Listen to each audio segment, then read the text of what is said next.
Bom dia, professora, tudo bem? Hoje vou dar início à minha videoaula sobre cinemática, que é um conteúdo que a gente tem visto muito durante esse bimestre e na nossa própria prova que a gente fez. Bom, durante essa aula eu vou abordar 5 temas principais. O primeiro deles é queda livre, para já introduzir todo o assunto de cinemática. Depois, lançamento vertical, cinemática vetorial, composição dos movimentos e daí a gente finaliza com lançamento oblíquo horizontal. Então já vamos dar início a essa aula. Então vamos começar aqui com queda livre. Primeiro a gente tem que entender o conceito. O que é queda livre? Bom, a gente chama de queda livre um movimento que ele é realizado por um corpo quando ele está sujeito apenas à ação da gravidade.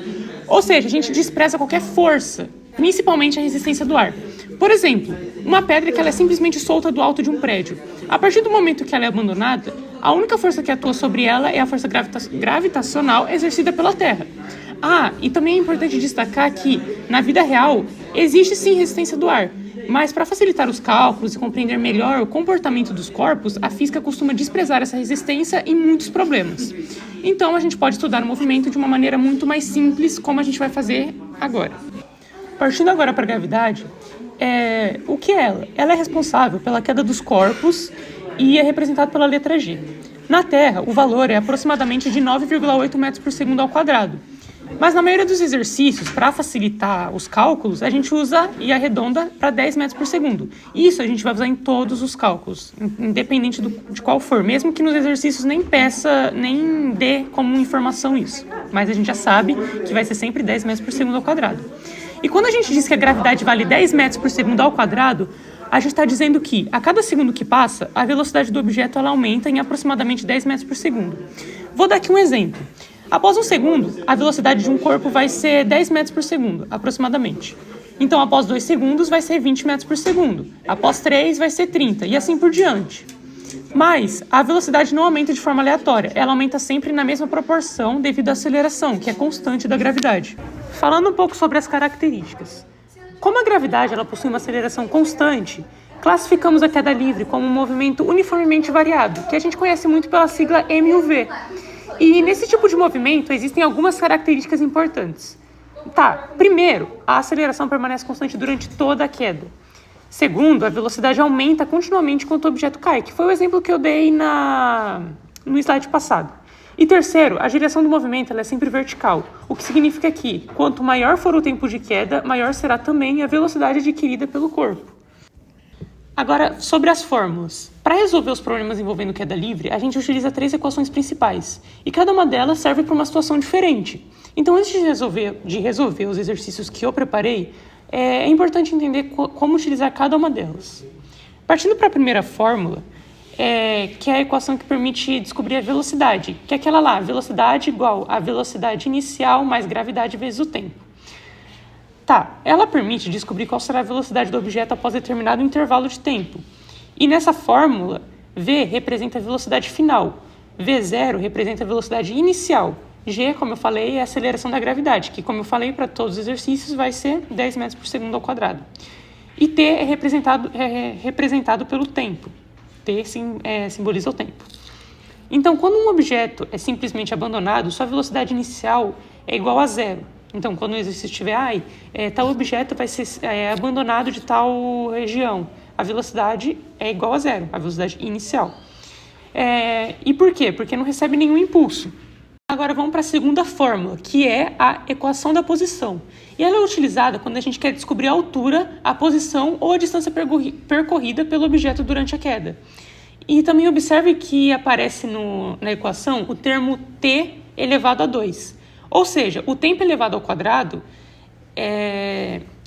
isso acontece porque, como existe aceleração, a distância percorrida aumenta cada vez mais rapidamente. E para finalizar, a gente vai partir aqui para a terceira fórmula, que é a equação de Torricelli. Ela possui uma característica muito importante, que nela o tempo não aparece. Então, sempre que um exercício não fornecer o tempo, ou quando queremos resolver o problema sem calculá-lo, normalmente a gente usa essa equação mesmo. Agora que a gente viu um pouquinho da teoria, vamos partir para os exercícios. Primeira questão. Um alpinista deixa cair um equipamento do alto de um penhasco. Sabendo que o equipamento foi abandonado do repouso, que a resistência do ar é desprezível, determine a velocidade do equipamento após 6 segundos de queda. Considere G igual a 10 metros por segundo ao quadrado. Agora eu vou resolver ele aqui no quadro para vocês entenderem de... Bom, exercício, ele vai querer descobrir a velocidade depois de um determinado tempo. Então, a gente vai usar a equação da velocidade de acordo com as informações que ele nos deu. Então, vamos lá. A gente vai usar essa equação, que é V igual V0, mais G vezes T. Tá. Vamos agora substituir e pegar os dados que eles nos deram. A gente vai descobrir a velocidade final. Qual que é a velocidade inicial? A velocidade inicial igual a zero. Qual que é a gravidade? 10 metros por segundo. E o tempo? 6. Agora a gente vai fazer a conta da equação. 0 mais 10, 10. 10 vezes 6, 60. Então a resposta é 60 metros por segundo. Aqui o exercício 2 temos. Durante uma inspeção, uma chave inglesa cai do topo de um prédio em construção. Após 7 segundos, qual distância ela percorreu? Despreze a resistência do ar. Então, como a gente fez no outro exercício, vamos fazer aqui no quadro com vocês. Bom, agora o exercício ele mudou. Ele não está pedindo a velocidade depois de um determinado tempo. Ele está pedindo a distância percorrida. Certo? Então, tem duas fórmulas que tem distância. Qual que a gente vai escolher? A fórmula de acordo com o que os exercícios deram de informação. Então, esse aqui não pede tempo, mas esse aqui pede. E o exercício deu um tempo. Então, vamos usar essa fórmula do tempo. Que é igual a gravidade vezes o tempo ao quadrado sobre 2. Tá. Então, vamos agora substituir. A gente vai descobrir a distância. Que é igual a 10, que é a gravidade, vezes o tempo que ele nos deu foi 7, ao quadrado, aí a gente divide por 2. Então agora é só a gente desenvolver essa equação. Daí, 7 elevado a 2 é igual a 49. Então, 10 vezes 49 sobre 2. Agora eu não vou saber de cabeça, então deixa eu fazer quanto que é 10 vezes 49. 9 vezes 0, 9 vezes 1, 9, então 0, 4 vezes 0, 0, 4, 490.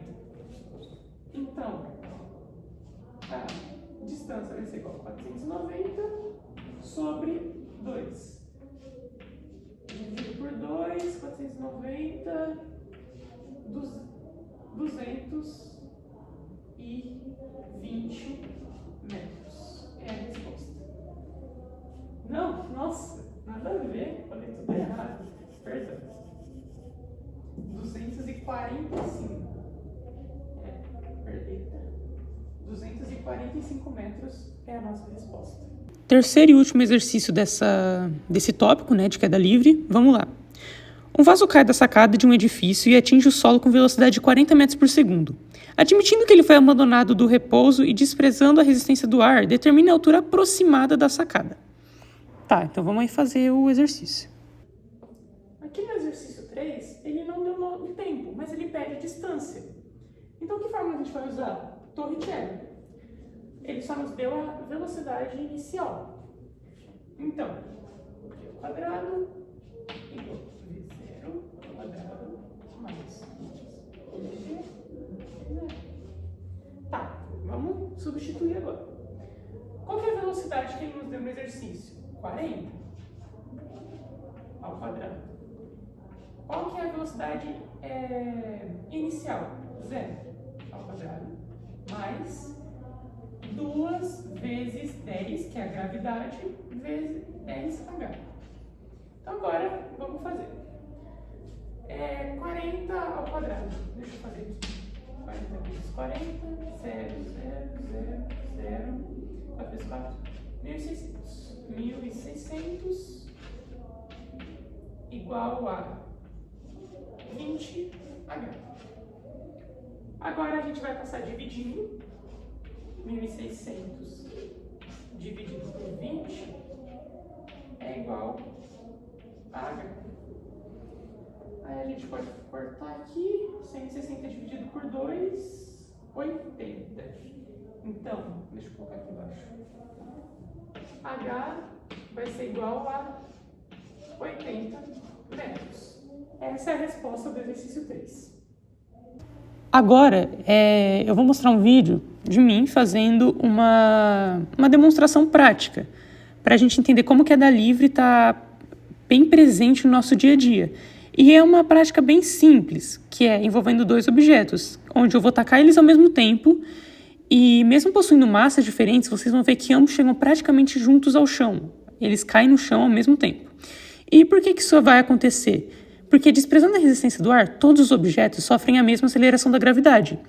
E muitas pessoas acreditam que um objeto mais pesado sempre cai mais rápido. Mas isso não é verdade, porque quando não tem resistência do ar, não tem nenhuma influência que vai ser significativa para esse movimento. Então, desprezando a resistência do ar, a aceleração vai ser sempre a mesma, independente do peso. Uma caneta e uma bola.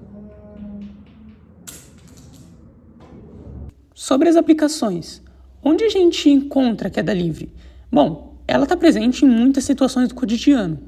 E podemos observá-la quando uma maçã cai da árvore, quando um objeto escorrega de uma prateleira, no início de um salto de paraquedas, antes da abertura do equipamento e até em estudos realizados por engenheiros para calcular a segurança de construções. E, além disso, compreender a queda livre é fundamental para as áreas como engenharia, aviação e exploração espacial. Falar uma curiosidade que não vai impactar tanto nos exercícios e tal, mas é legal de entender, que na Lua a gravidade é aproximadamente 6 vezes menor do que na Terra. Significa que os objetos caem muito mais lentamente. E é justamente por isso que os astronautas das missões lunares eles pareciam dar pequenos saltos ao caminhar sobre a superfície da Lua. Então, como eu coloquei aqui no slide, a gravidade é de aproximadamente 1,6 metros por segundo ao quadrado, que é bem menor do que na Terra. Aqui, encerrando o conteúdo, o que a gente aprendeu nesse capítulo? Que, sobre o conceito de queda livre, a gente conseguiu compreender o papel da gravidade, estudamos as três principais equações utilizadas para resolver os problemas. A gente aplicou essas fórmulas em exercícios e vimos diversas aplicações no cotidiano, junto de uma prática também. E esses conhecimentos serão muito importantes para o próximo assunto, que é o lançamento vertical, que utiliza os movimentos principais da queda livre. Agora que a gente entendeu como que funciona a queda livre, a gente vai estudar o lançamento vertical, que a principal diferença entre esses dois movimentos é que na queda livre o objeto ele é simplesmente abandonado, ou seja, sua velocidade inicial vai ser sempre igual a zero. Já no lançamento vertical, o objeto recebe uma velocidade inicial antes de iniciar esse movimento. E dependendo da situação, ele pode ser lançado para cima ou para baixo. Nesta apresentação, vamos ficar principalmente no lançamento vertical para cima, que é o caso mais estudado no ensino médio. Vamos entender aqui um pouco do conceito. Chamamos de lançamento vertical o movimento realizado por um objeto que é lançado na direção vertical com uma determinada velocidade inicial. Imagine, por exemplo, uma pessoa jogando uma bola para cima. No momento que a bola sai da mão, ela possui uma velocidade inicial. Entretanto, a gravidade ela começa imediatamente a agir sobre ela, reduzindo sua velocidade até que ela pare por um breve instante no ponto mais alto. E depois disso, a bola inicia o movimento para descida, acelerando novamente devido à gravidade. Portanto, durante todo o movimento, a gravidade continua atuando. E a única diferença é que durante a subida, ela atua em sentido contrário ao movimento, enquanto durante a descida atua no mesmo sentido. Então, como ocorre esse movimento? Vamos analisar esse movimento em 3 etapas. Na primeira etapa, ocorre a subida. Como a gravidade aponta para baixo e o movimento acontece para cima, ela reduz gradativamente a velocidade do objeto. Em seguida, chegamos ao ponto mais alto da trajetória. Nesse instante, a velocidade do objeto é igual a zero. Porém, é muito importante não cometer um erro comum. A gravidade ela não desaparece nesse ponto, ela continua atuando normalmente. E, finalmente, inicia a descida. Agora, a gravidade ela atua no mesmo sentido do movimento, fazendo com que a velocidade aumente continuamente até que o objeto retorne ao solo. Assim como na queda livre, a gente utiliza 3 equações principais para resolver o problema de lançamento vertical. A diferença é que agora existe uma velocidade inicial diferente de zero.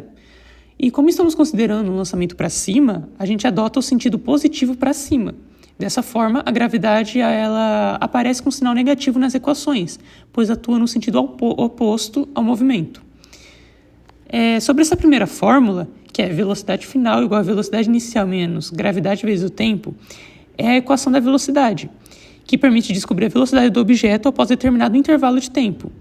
Observe que a gravidade aparece subtraindo da velocidade inicial, e o que acontece porque, durante a subida, ela reduz continuamente a velocidade do objeto. Na segunda fórmula é a equação da posição, que é utilizada para descobrir a altura atingida pelo objeto em determinado instante. O primeiro termo é representado pela altura inicial. O segundo termo mostra o quanto o objeto subiria se não existisse gravidade. E já o terceiro termo representa justamente a influência da gravidade, que reduz a altura alcançada ao longo do tempo. E sobre a terceira fórmula, é a equação de Torricelli. E assim como na queda livre, ela possui uma grande vantagem, que não depende do tempo. Sempre que o problema não fornecer o tempo, ou quando a gente quiser eliminar ele dos cálculos, a gente usa essa equação. Então a gente viu que em relação à queda livre é basicamente a mesma coisa, só que vai ter uma mudança ali nos sinais e em alguns conceitos, como a velocidade inicial não ser sempre zero e tal. Sobre os conceitos importantes, tem um detalhe muito importante sobre o lançamento vertical. No ponto mais alto da trajetória, a velocidade ela se torna igual a zero, apenas por um instante. E muitas pessoas interpretam isso de forma incorreta e acreditam que a gravidade deixa de atuar. Mas, na verdade, isso não acontece. A aceleração da gravidade ela permanece constante durante todo o movimento. O que muda é apenas a velocidade do objeto. Logo após atingir a altura máxima, a gravidade faz o objeto iniciar a sua descida. Assim como em queda livre, eu vou resolver os exercícios todos no quadro. Então vamos ler a questão 1. Durante um treino de atletismo, um atleta lança uma bola verticalmente para cima com velocidade inicial de 30 metros por segundo. Qual será a sua velocidade após 2 segundos? Tá, então a gente vai colocar os dados no quadro e a gente vai resolver junto. Tá, então vamos usar de informação que o exercício 1 nos deu. Ele deu a velocidade inicial, que é 30, e o tempo, que é 2 segundos. Então a gente vai só substituir para a fórmula de descobrir a velocidade, que é a primeira, que é velocidade final igual a velocidade inicial menos gravidade vezes o tempo. Certo, vamos substituir agora. Velocidade a gente quer descobrir, a velocidade inicial é 30, gravidade é 10 e o tempo é 2. Então a gente faz aqui a multiplicação primeiro, 10 vezes 2, 20, que fica 30 menos 20, então a velocidade é igual a 10 metros por segundo. Essa é a resolução do nosso exercício 1, bem simples, mas que é bem comum nas nossas provas e exercícios do livro. Exercício 2. Uma bola é lançada verticalmente para cima a partir do solo com velocidade inicial de 40 metros por segundo. Qual será a sua altura após 3 segundos? Para esse exercício 2, ele está pedindo a altura após 3 segundos. Então, quais informações a gente tem? Primeiramente, qual que a gente vai usar de acordo com as informações? A gente tem a gravidade, que é igual a 10, o tempo, que é igual a 3, e a velocidade final, que é igual a 40, e também a gente já sabe da posição final, ou inicial, que é igual a zero. Então a gente vai usar essa fórmula, que tem tudo que a gente recebeu como informação. Então vamos aplicar ela. Altura final igual a altura inicial mais velocidade inicial vezes o tempo menos gravidade vezes tempo ao quadrado sobre 2. Tá, vamos efetuar essa fórmula aqui. O espaço está um pouco pequeno, vou tomar aqui, que tem para fazer. Então a gente quer descobrir a altura final.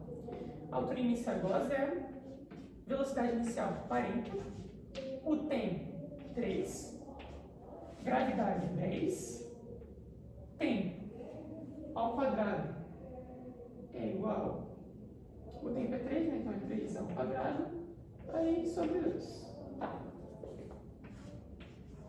Então, 40 vezes 3 dá 120.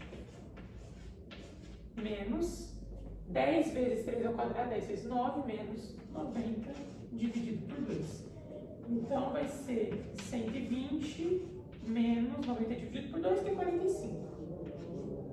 45. Então, a altura final vai ser 120 menos 45, que agora eu não estou lembrando. 45, 10, 5, subiu 1, 0, 4, vai chegar no 11, 5, 6, 7, 8, 9, 10, 11, 6, não, 7 e 0. Então, a altura final é 75 metros. Essa é a resolução do nosso exercício 2. Questão 3 agora. Uma bola é lançada verticalmente para cima com velocidade inicial de 50 metros por segundo. Determine a altura máxima atingida. Para esse exercício, a gente vai usar a Torricelli. Por quê? Porque ele quer descobrir a altura máxima, mas ele não nos deu um tempo. Então a gente vai usar as informações que ele nos deu. Eu já vou aplicar aqui direto a fórmula está aqui, certo? Para caber o espaço, para não ficar muito aqui. A velocidade inicial é igual a zero. Não, a velocidade final, perdão. A velocidade inicial que ele nos deu é igual a 50. Lembre de levar tudo ao quadrado, que é da fórmula.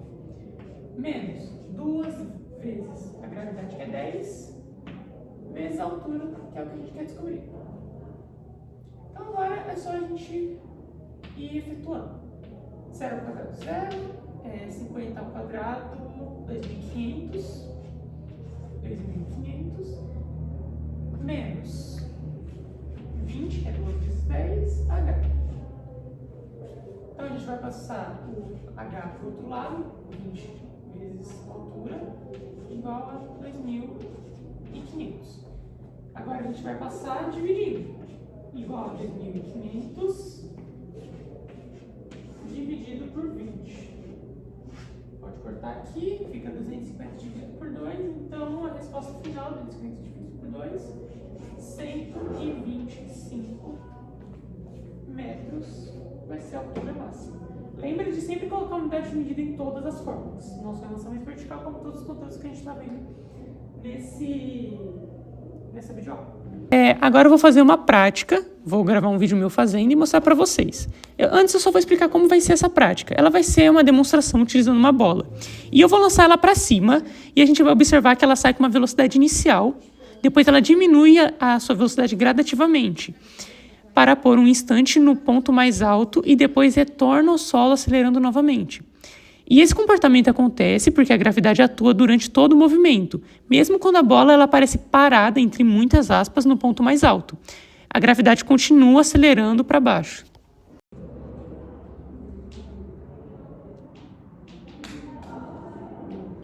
Sobre as aplicações, o lançamento vertical está presente em diversas situações do nosso cotidiano, assim como a queda livre. Podemos observá-lo em um arremesso de basquete, quando um jogador lança a bola para cima, em uma bola levantada durante uma partida de futebol, no jato de água de uma fonte, em fogos de artifício ou até em equipamentos utilizados para lançar objetos verticalmente em experimentos científicos. Em todas essas situações, o movimento segue exatamente os princípios que estudamos. Agora, uma curiosidade, existe uma característica muito interessante no lançamento vertical, que quando a gente despreza a resistência do ar e o objeto retorna ao mesmo ponto de onde foi lançado, o tempo gasto para subir é exatamente igual ao tempo gasto para descer. E, além disso, a velocidade com que ela retorna ao ponto do lançamento possui o mesmo módulo da velocidade inicial, porém em um sentido contrário. E esse comportamento ele acontece por quê? Porque a aceleração da gravidade permanece constante durante todo o movimento. Encerrando aqui o conteúdo. A gente aprendeu que no lançamento vertical, ele é um movimento em que o objeto recebe uma velocidade inicial, mas continua sofrendo a ação da gravidade durante toda a trajetória. A gente também estudou as principais equações utilizadas para descrever esse movimento, a gente resolveu exercícios, realizamos uma demonstração prática e conhecemos diversas aplicações no cotidiano. Agora, no nosso próximo conteúdo, a gente vai estudar a cinemática vetorial, que introduz os conceitos de módulo, direção, sentido, que são fundamentais para compreender movimentos em 2 dimensões.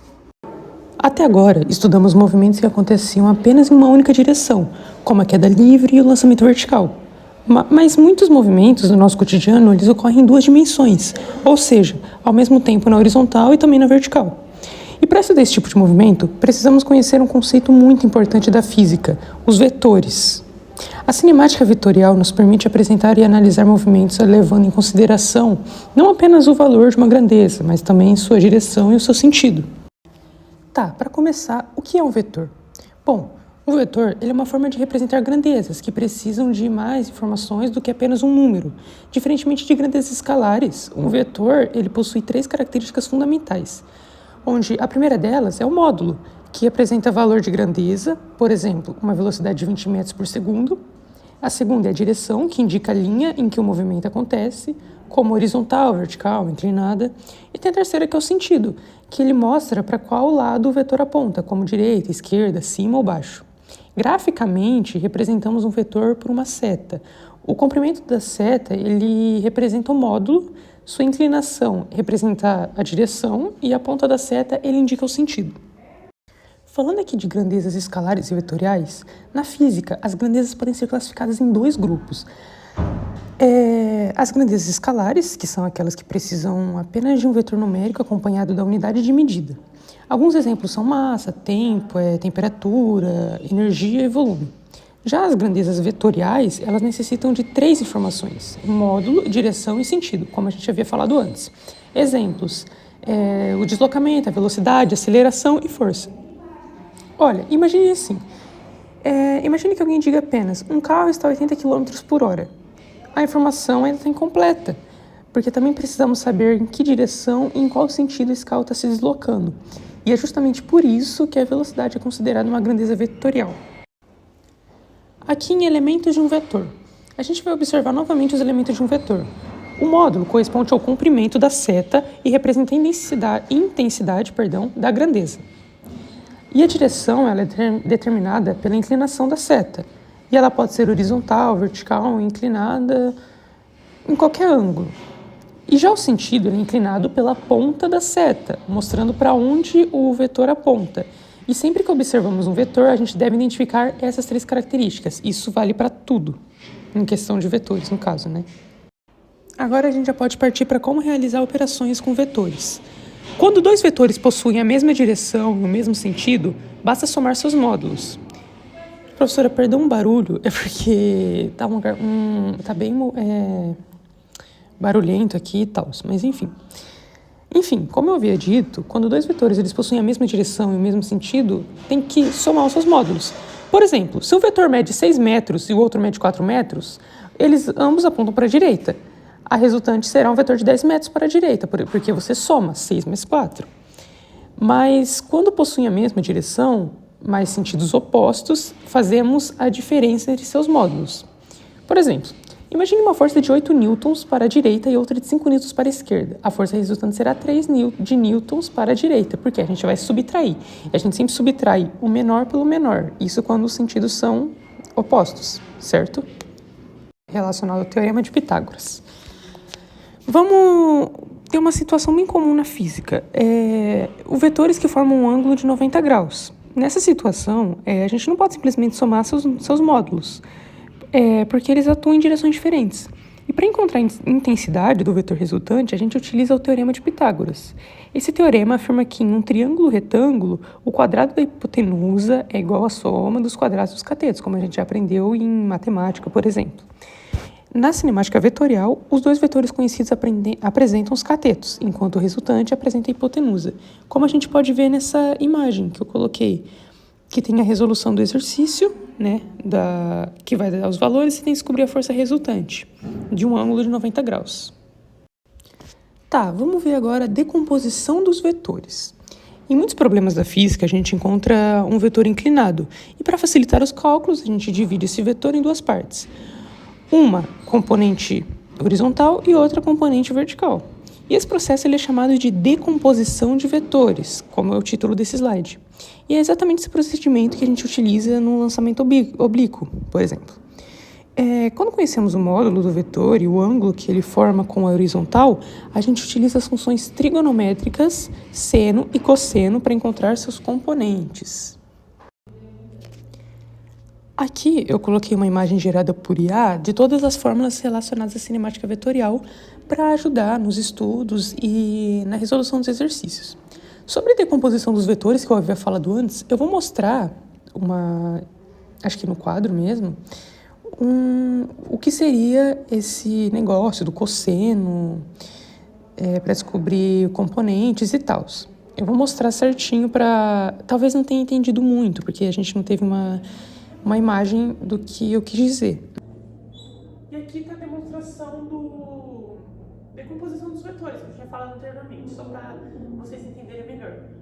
Onde o cosseno ele sempre vai dar um componente horizontal e o seno vai dar um componente vertical. Após isso, vamos dar início aos exercícios. Questão 1. O caminhão desloca-se 40 km para o leste e, em seguida, mais 25 km na mesma direção. Determine o deslocamento resultante. Então, vamos fazer no quadro. Vamos começar o exercício 1 com uma coisa básica, que é força soma dos vetores. Por quê? Porque tem duas forças atuando sobre um objeto no mesmo sentido, na mesma direção.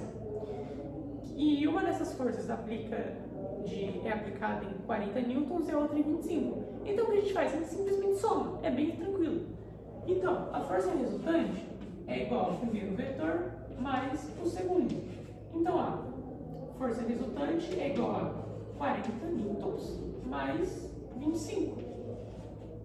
Então, a força resultante aplicada sobre o objeto é igual a 65 newtons. Então, essa é a resolução do primeiro exercício. Ele é bem básico, mas a gente vai aprofundando um pouco mais ao longo dessa videoaula. Depois da questão 1, bora para a questão 2. Durante um cabo de guerra, uma equipe aplica uma força de 650 newtons para a direita, enquanto a outra aplica 500 newtons para a esquerda. Determine a força resultante. Essa é bem simples e a gente vai resolver no quadro também. Agora esse exercício 2 é sobre subtrair os vetores. Por que subtrair? Porque vai ter duas forças agindo de forma oposta. Uma vai estar desse lado e a outra desse. Então, vai ser a mesma coisa. A força resultante igual ao primeiro vetor. Fecha a porta, por favor. Só que ao invés de mais, vai ser menos. Então, primeiro vetor menos o segundo vetor. E é sempre o maior pelo menor. Senão ia ficar uma força negativa e ia fazer sentido. Então, a força resultante vai ser igual ao que o exercício deu, que é 50 newtons menos 500 newtons. Então, a força resultante é igual de 150 newtons. Bem tranquilo esse exercício também. Última questão aqui do tema, questão 3. Um barco atravessa um rio com velocidade de 8 metros por segundo em direção à margem oposta.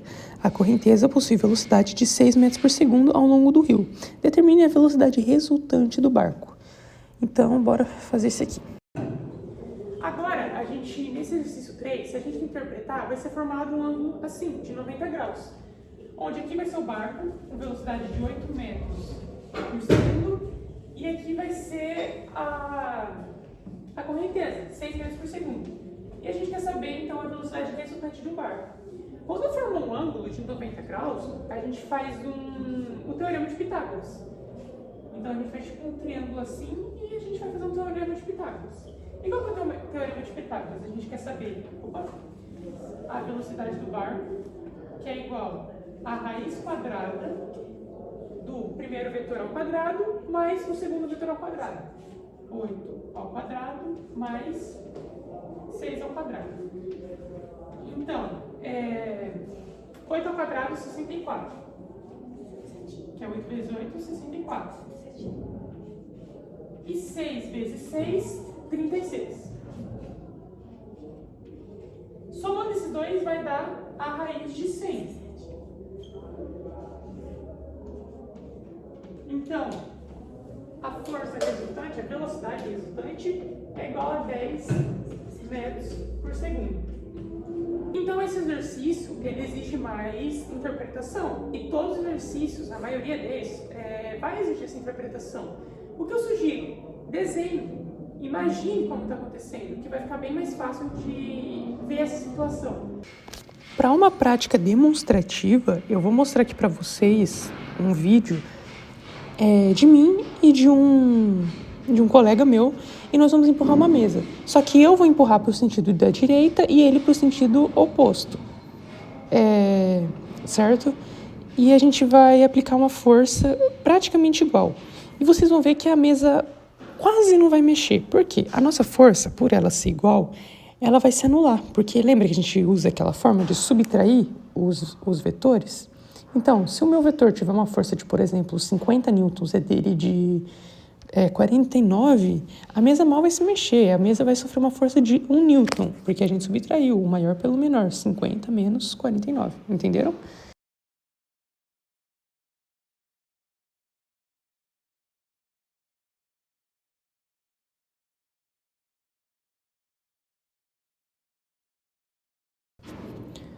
Bom, aqui nós temos as aplicações no cotidiano.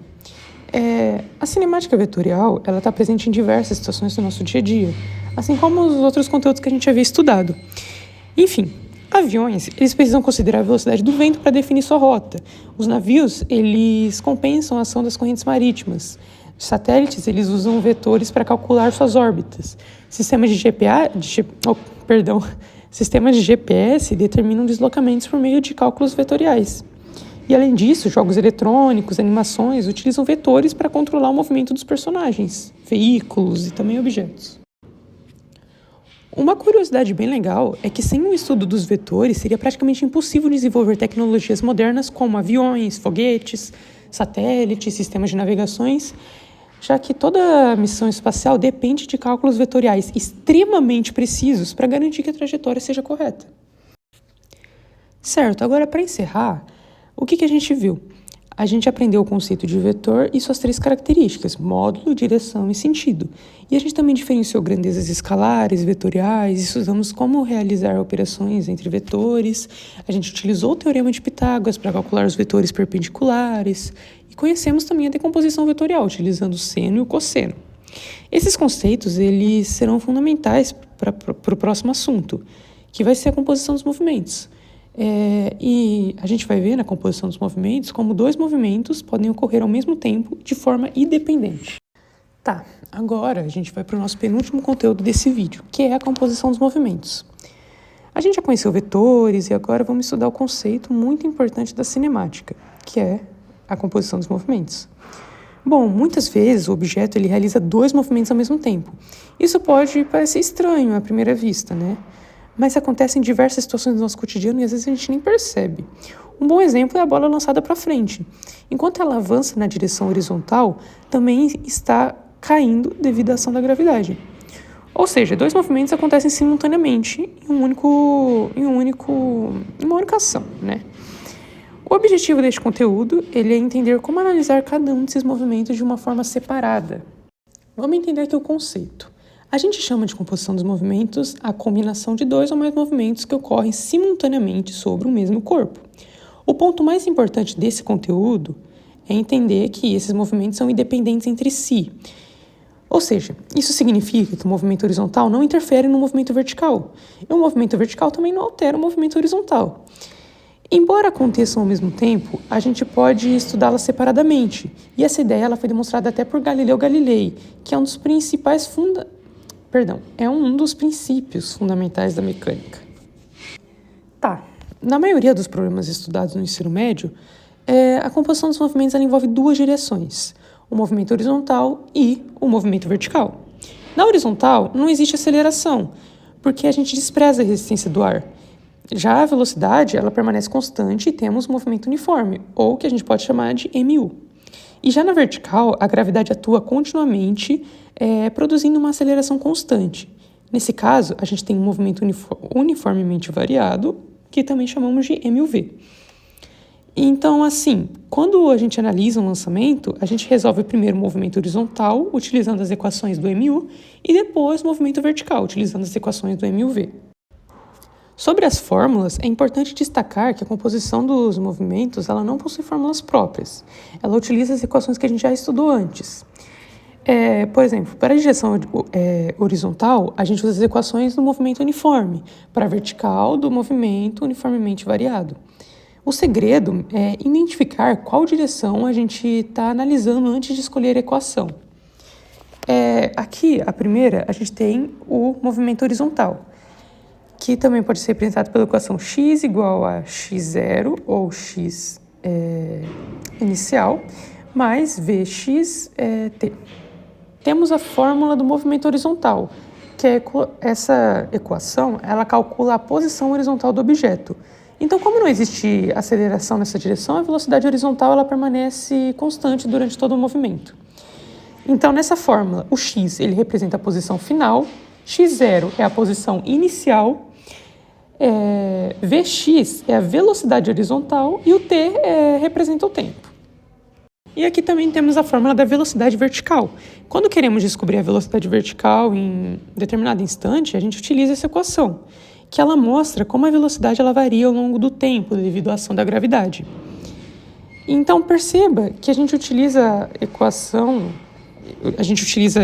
diferentes, né, para cada direção, porque os comportamentos físicos são diferentes. Na horizontal, a velocidade ela vai permanecer constante. Agora, na vertical, a velocidade varia continuamente devido à gravidade.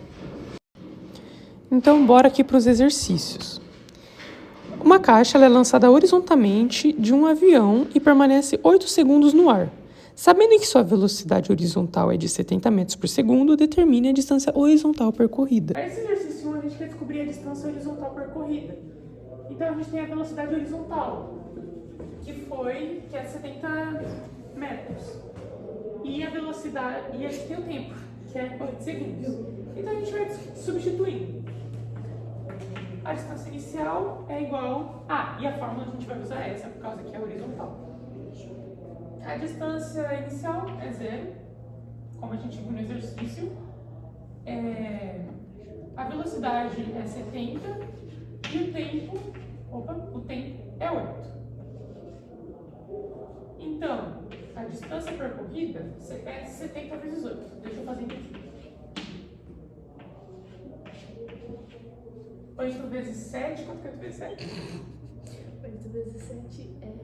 Quanto que é 8 vezes 8? 64. Menos 8. 56. Então, 8 vezes 7. Então, deu 560 metros. Essa é a distância percorrida. Agora que a gente terminou a questão 1, bora para 2. Uma bola é lançada horizontalmente do alto de um edifício e permanece 4 segundos em queda. Determine a altura do edifício. Então, a gente vai analisar nesse exercício apenas o movimento vertical. Então, a gente vai usar essa fórmula, que é bem mais tranquila. Y igual a gravidade vezes o tempo de 2 dividido por 2, que nem a gente fez nos outros exercícios. Então, a gente vai substituir. Gravidade é 10 para todos, como a gente percebeu. O tempo é igual a 4 ao quadrado sobre 2. 4 vezes 4 é 16. Y igual a 10 vezes 16 sobre 2. Então, Y igual a 160 sobre 2. Y igual a 80 metros. É a nossa resposta para o exercício 2. Último exercício aqui. Uma bola é lançada horizontalmente de um penhasco de 45 metros de altura com velocidade de 20 metros por segundo. Determine 1. O tempo da queda e 2. O alcance horizontal. Para finalizar esse exercício, descobrindo o lançamento horizontal, a gente tem como dados o 20 e o tempo, que é o 3. Então, vai ser 60 metros a nossa resposta final para esse exercício, que ele é um pouco mais complexo. Para a demonstração prática desse tema, eu vou fazer uma demonstração utilizando 2 bolas. Bom, eu vou simplesmente soltar uma delas e lançar outra de forma horizontalmente, na mesma altura. E vocês vão observar que, apesar de uma avançar para frente, a outra de uma forma diferente, ambos vão chegar praticamente no chão ao mesmo instante. E por que isso acontece? Porque a gravidade atua igualmente nas 2 bolas. E o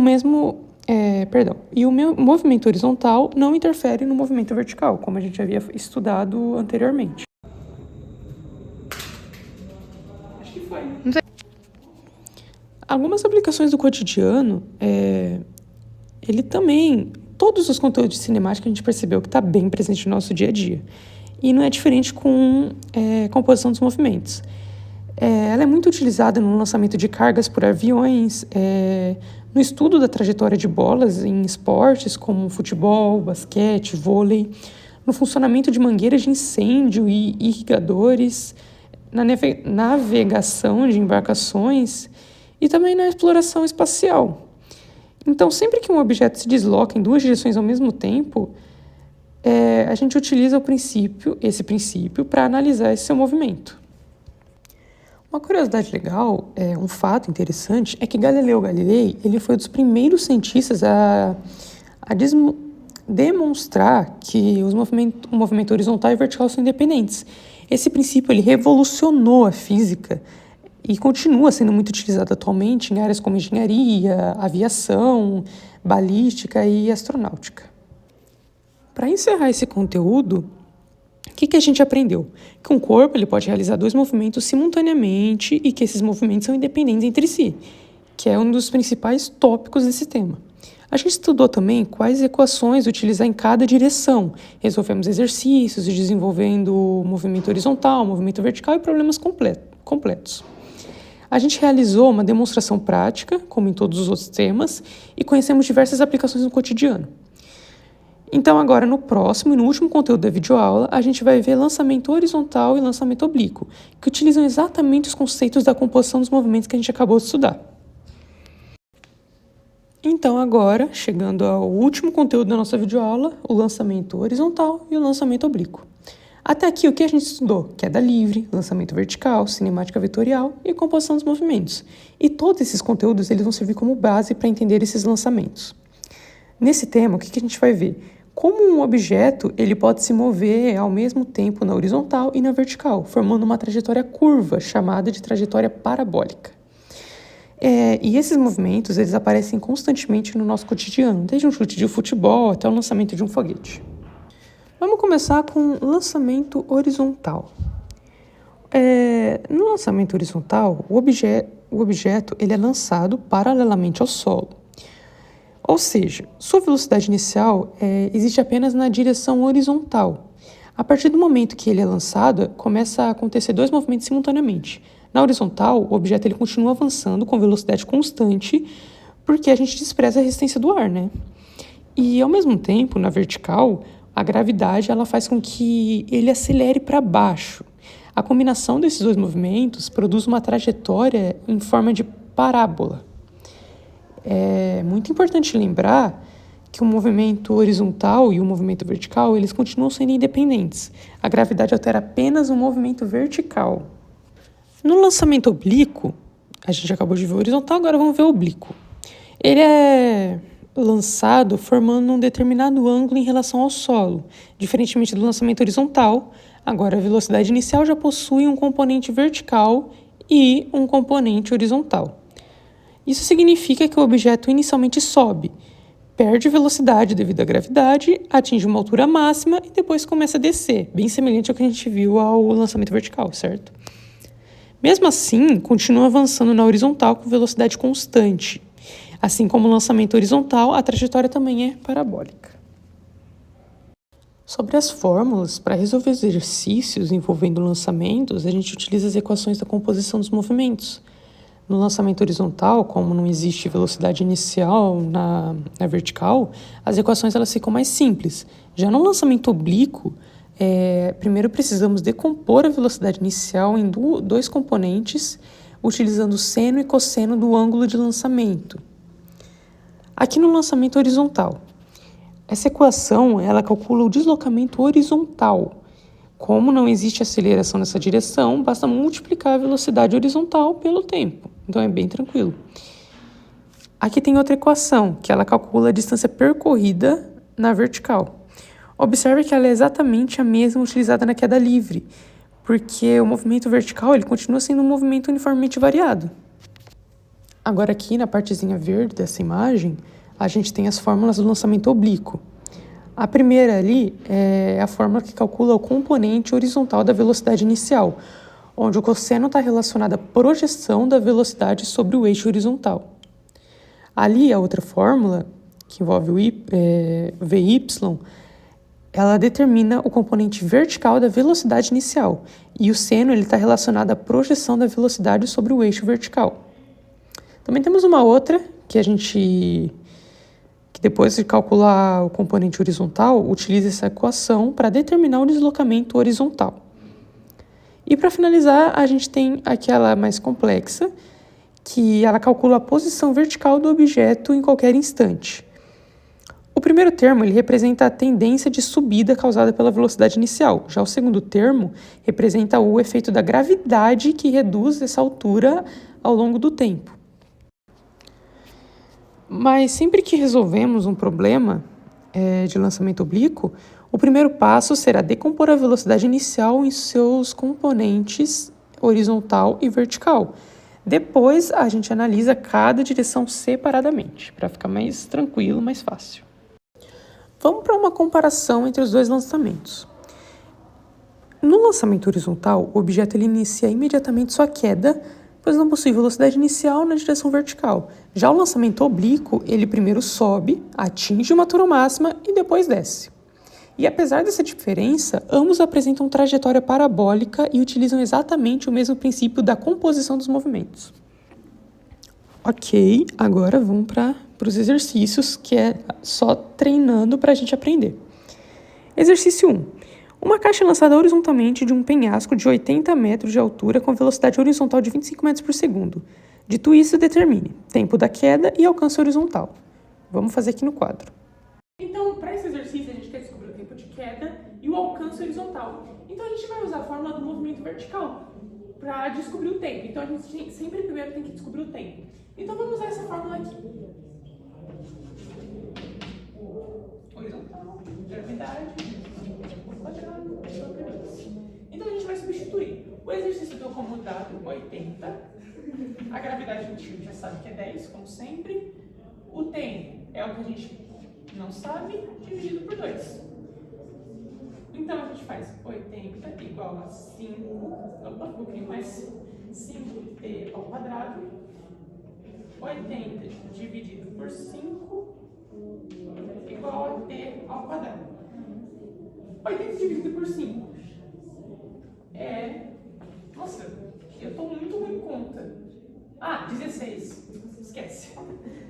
Então, t ao quadrado igual a 16. Então, t igual a raiz de 16. Então, nosso tempo é 4 segundos. Então, agora a gente vai para a segunda parte desse exercício. Então, para saber o alcance horizontal, a gente só aplica a fórmula. A gente substitui por 25 vezes o tempo, que é 4. Então, o alcance vai ser de 100 metros. E essa é a resolução do nosso exercício número 1. Feito a questão 1, bora para 2. Uma bola é lançada com velocidade de 20 metros por segundo, formando um ângulo de 30 graus, com a horizontal. Determine os componentes horizontal e vertical da velocidade inicial.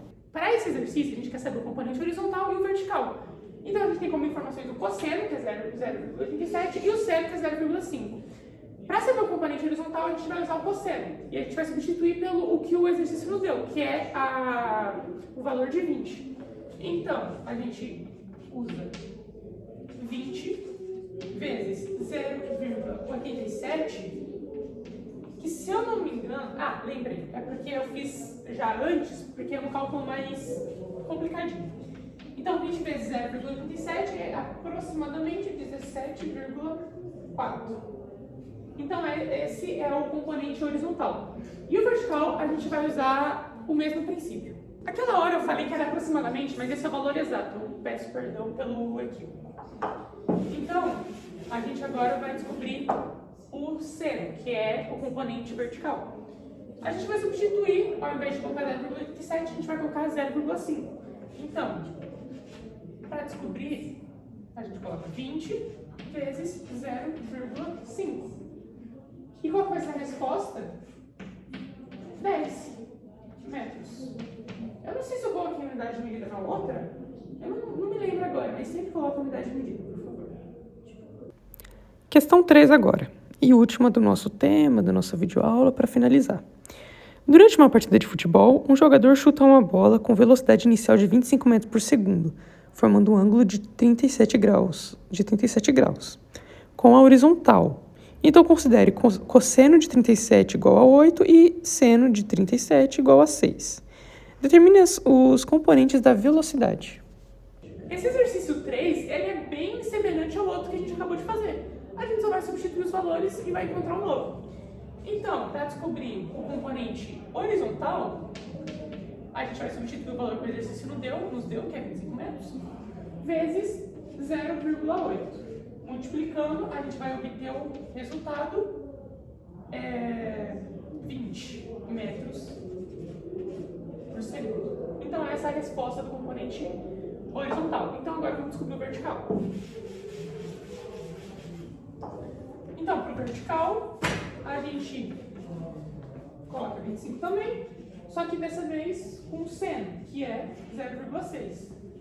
E a resposta, 25 vezes 0,6, 15. Opa, 15 ficou meio estranho. 15 metros por segundo. Então, essa é a resolução do nosso último exercício de lançamento oblíquo e horizontal. Vou fazer aqui uma demonstração prática, mostrando um vídeo, que eu vou utilizar uma bola e primeiro eu vou fazer um lançamento horizontal para mostrar que a bola ela começa a cair imediatamente. E de segunda vez eu vou fazer um lançamento inclinado para mostrar que ela sobe, atinge uma altura máxima e depois desce. Mas em ambos os casos a gente vai observar uma trajetória curva provocada pela ação da gravidade.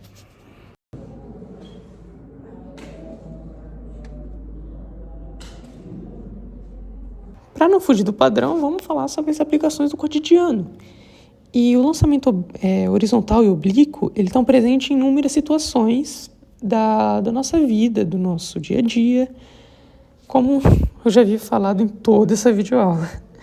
Então, a gente pode observar em chute de futebol, arremessos de basquete, saques de tênis, lançamento de dardos, jatos de água de mangueiras, fogos de artifício, até lançamento de satélites e foguetes.